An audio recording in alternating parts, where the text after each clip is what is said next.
আসসালামু আলাইকুম সবাইকে। আশা করি আপনারা সবাই ভীষণ ভালো রয়েছেন। আজকে আমরা নবম দশম শ্রেণীর 9.2 এর 25 নম্বর ম্যাথ নিয়ে আলোচনা করব। সেখানে কি বলছে 2 sin square theta plus 3 cos theta minus 3 equal 0।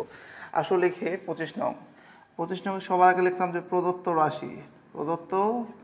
রাশি কি দেওয়া আছে 2 sin স্কয়ার থিটা, দেন কি আছে plus 3 cos theta 3 cos theta, then কি আছে মাইনাস 3 ইকুয়াল 0। তো আমরা একটু কি দেখলাম যে sine square theta plus cos square theta equal 1, তাহলে আমি সাইন স্কোয়ার থিটার জায়গায় কি লিখতে পারি 1 মাইনাস কস স্কোয়ার থিটা। ওকে, তাহলে এর জায়গায় আমি রিপ্লেস করে দিব 2 into 1 minus cos square theta plus 3 cos theta minus 3 equal 0।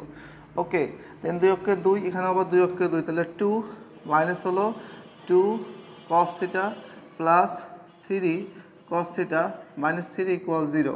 দেখো এই যে প্লাসের 2 আর মাইনাসের 3 একসাথে হাউকাউ যদি করে মাইনাসের 3 আর প্লাসের 2 কে জিতবে? মাইনাস জিতবে। কত ব্যবধানে? 1 ব্যবধানে। তাহলে কি থাকলো minus 2 cos square theta minus 2 cos square theta plus 3 cos theta minus 1 equal 0। এ যা পর্যন্ত ক্লিয়ার? I think clear.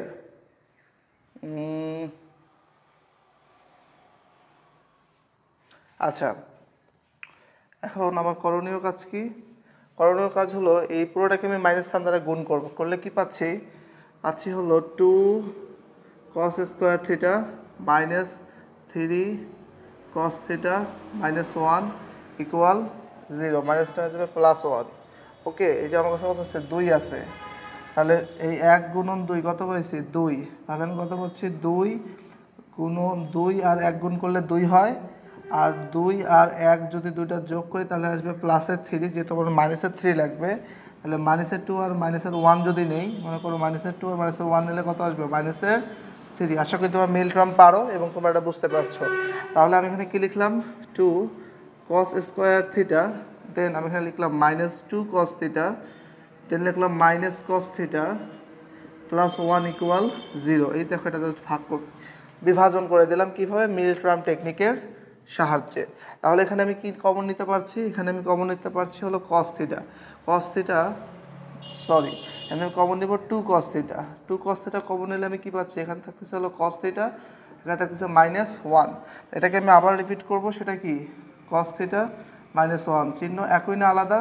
দেখো 1 দ্বারা 1 ভাগ করলে 1, চিহ্ন একই না আলাদা? চিহ্ন আলাদা, সেজন্য হলো মাইনাস। ওকে, সমান সমান 0। এইটা আর এটা সেম কমন নিলাম, তাহলে কি থাকলো cos থিটা মাইনাস 1, এটা একটা, আর হলো 2 cos থিটা মাইনাস 1 ইকুয়াল 0। এবার তাহলে দুইটা কাহিনী ঘটবে, হয় কি হবে? হয় আমার cos থিটা মাইনাস 1 ইকুয়াল 0 হবে, অথবা 2 cos থিটা মাইনাস 1 ইকুয়াল 0। সেক্ষেত্রে আমি লিখতে পারি 2 cos থিটা ইকুয়াল 1টা দিকে গিয়ে প্লাস হলো। এবার আমি লিখবো cos থিটা সমান সমান 1/2। আর বলতো cos কত ডিগ্রির মান 1/2? এই যে cos কত 60 ডিগ্রির মান, তাহলে আমি লিখবো হলো গিয়ে cos থিটা ইকুয়াল cos কত ডিগ্রি 60 ডিগ্রি। তাহলে এখানে পাইলাম কত? থিটার মান হলো কত ডিগ্রি 60 ডিগ্রি। ওকে, আবার এখানে কি দেখবো যে cos থিটা সমান সমান 1, এখানে মাইনাস, ওদিকে কি হলো প্লাস। cos কত ডিগ্রির মান 1?